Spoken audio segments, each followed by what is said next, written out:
Informés, c'est parti, on démarre avec la première tasse actu de la journée.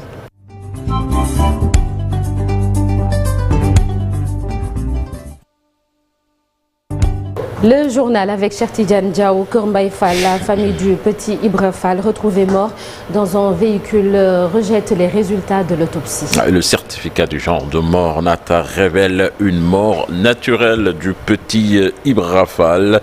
La famille donc qui refuse d'accepter les résultats contestés en justice. Cependant, dans cette partie de la banlieue, les habitants sont inquiets. Ils disent avoir peur. Donc à cause de l'insécurité galopante au lendemain donc de ce drame. Notre reporter a fait donc le tour chez les voisins. Je propose de suivre Habib Faye avec des images de Pape Fall.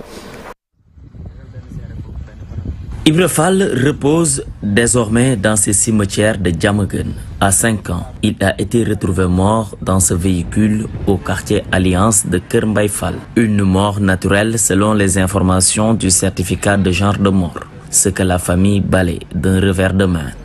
Elle compte alors rester en justice. Ce drame installe une inquiétude chez la population. En plus, il y a beaucoup de cas de disparition d'enfants dans ce secteur. Même les personnes âgées ne sont plus en sécurité dans cette zone. C'est vraiment grave.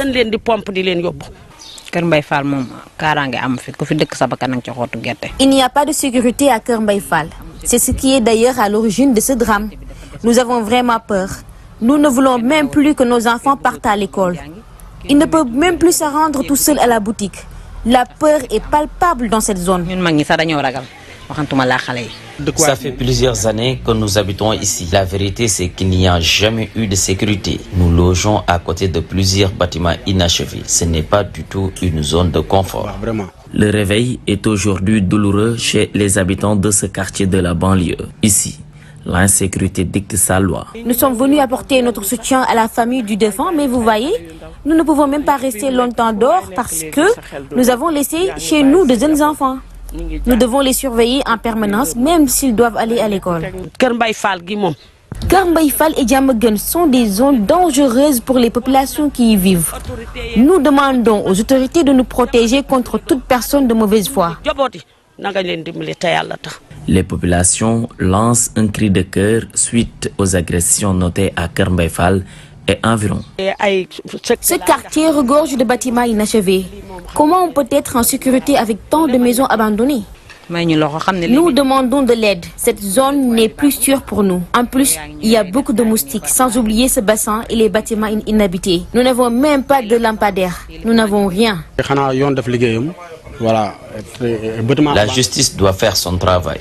On doit raser les bâtiments abandonnés et éliminer le bassin. Je pense qu'il n'y a que comme ça que nous pourrons lutter contre l'insécurité. A rappeler qu'Ibra Fall était avec son ami Ibrahima Dia. Ce dernier a été sauvé par les habitants et se retrouve à l'hôpital. Cette partie de la banlieue reste, selon eux, une zone de turbulence. Toutefois, une enquête est ouverte pour éclairer la lanterne. Merci beaucoup Habib Faye. Toujours dans l'actualité, la présidentielle de 2024, le professeur Mary Teuw Niane accuse le Conseil constitutionnel d'avoir modifié ou confondu son dossier avec un autre. Le candidat à la candidature de cette présidentielle, Mary Teuw Niane, critique donc le déroulement du contrôle des parrainages, affirmant qu'il a largement dépassé le nombre minimum requis avec plus de 15 000 parrains en stock. Il estime que son dossier, comme vous l'avez dit, a été modifié ou confondu avec un autre, car son propre nom ne figure pas sur le fichier électoral. Il prévoit ainsi de saisir le Conseil constitutionnel, espérant que ces erreurs seront rectifiées. Abdoulaye Diop, Pape Sangone Mbaye. Dans le procès-verbal de dépôt de candidature, il est indiqué que nous avons 51 267 parrains. Dans le procès-verbal de contrôle des candidatures, des parrainages, il est indiqué que nous avons 51 254 parrains, soit une différence de 13 parrains. Ceci s'est fait avec 5 jours de différence. Vous le savez, c'est de l'électronique, c'est du numérique. On ne peut pas dire aujourd'hui vous avez tant de parrains et que quelques jours après, je dirais même quelques années après, vous dire que vous avez tant d'autres parrains avec le même fichier. Nous avons aussi constaté toujours entre les deux documents une différence au niveau des décomptes par région. Nous avons noté 7 régions dans lesquelles le nombre donné lors du dépôt du fichier est différent du nombre donné lors de l'examen, lors du contrôle des parrainages. Ceci nous a amené à la conclusion suivante, qui est que notre clé a été modifiée ou on nous a mis une autre clé au moment de l'examen des parrainages. Puis Thierno Cissé, le candidat aux 13 faux députés, lui fera face au juge ce matin pour confection de faux parrainages, faux et usage de faux en écriture publique. La coordination des associations de presse manifeste son soutien et sa solidarité à Babacar Fall, directeur de la rédaction de la Radio Futur Média. La CAP l'encourage à porter plainte et demande aux autorités de mettre en place rapidement des mesures de protection en faveur du journaliste en proie depuis hier à des insultes et menaces de mort au téléphone et sur les réseaux sociaux. Des actes qui font suite à son commentaire sur la dernière sortie du chef de l'État traitant des revues de presse au Sénégal. Nous parlons de santé à présent. 34 cas recensés de Covid-19 au Sénégal depuis le début du mois de janvier. Des chiffres avancés par le ministère de la Santé dans le monde. 10 000 décès liés au Covid-19 ont été signalés au mois de décembre selon l'Organisation mondiale de la santé. Le monde du théâtre en deuil avec la comédienne Daba Soumaré qui a rendu l'âme hier à Zak Mbao après une longue maladie. L'artiste révélé par la troupe Janken de Thiès était reconnu pour son talent et son professionnalisme. Daba Soumaré était aussi présentatrice de l'émission Femmes africaines modernes sur la 2S TV. Mortala Daba Soumaré, nous partageons la même ville, Thiès, et là c'est une grande artiste qui s'en est allée. C'est une pensée déjà à sa famille, comme le l'a ému à sa famille, on prie pour le repos de son âme. C'est vrai que c'est une dame qui a longtemps traîné cette maladie, mais avec dignité, avec un courage quand même assez exemplaire. Bon, c'est toute une communauté quand même à Thiès, la troupe d'enquête, la troupe Soleil Levant, aujourd'hui, Daba Soumaré, on prie pour Dieu de la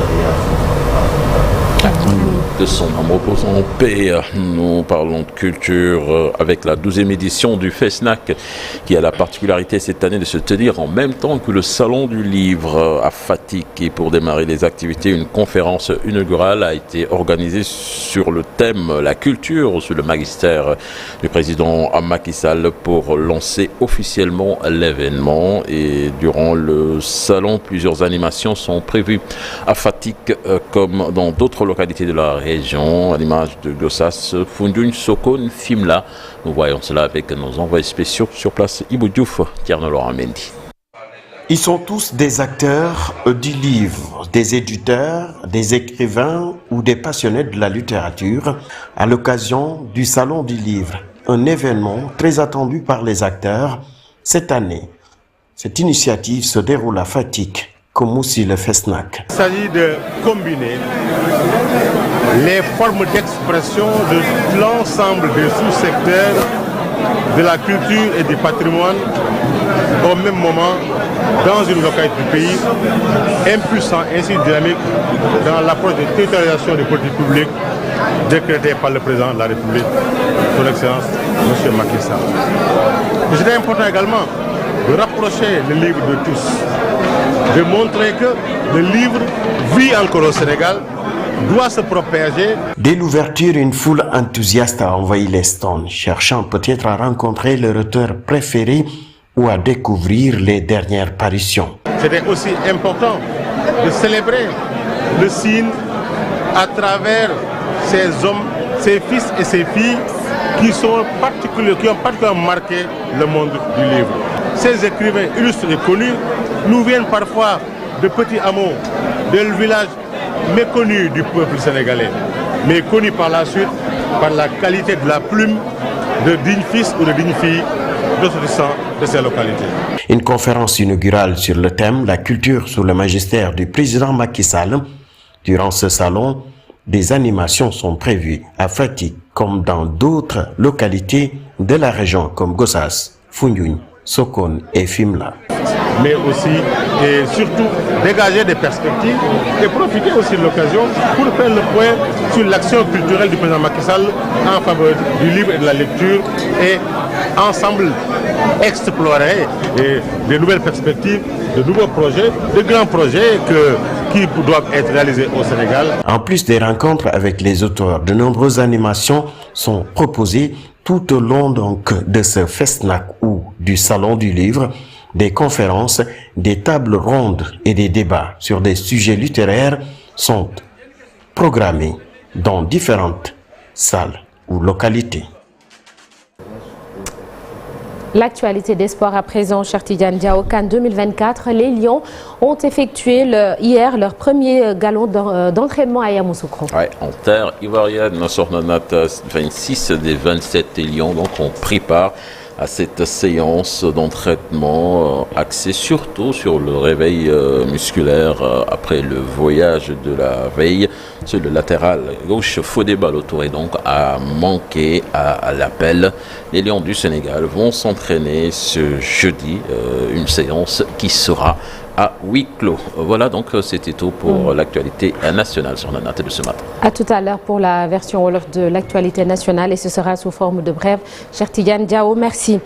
Elle a été meilleure élève du Sénégal 2 années consécutives en 2018 et 2019. Diary Sow a beaucoup fait parler d'elle. C'est en 2021 que les Sénégalais se sont beaucoup intéressés à la vie de la jeune fille. Après sa disparition en France, une enquête avait été ouverte, une information judiciaire notamment. Retour sur cet événement qui a fait couler beaucoup d'encre et de salive. Dans Un jour au Sénégal, un jour dans le monde, ce jeudi matin, vous allez également retrouver votre rubrique de quoi est-il le nom?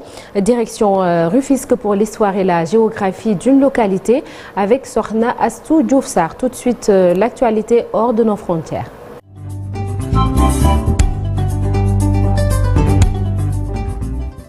L'actualité internationale, toujours avec Cheikh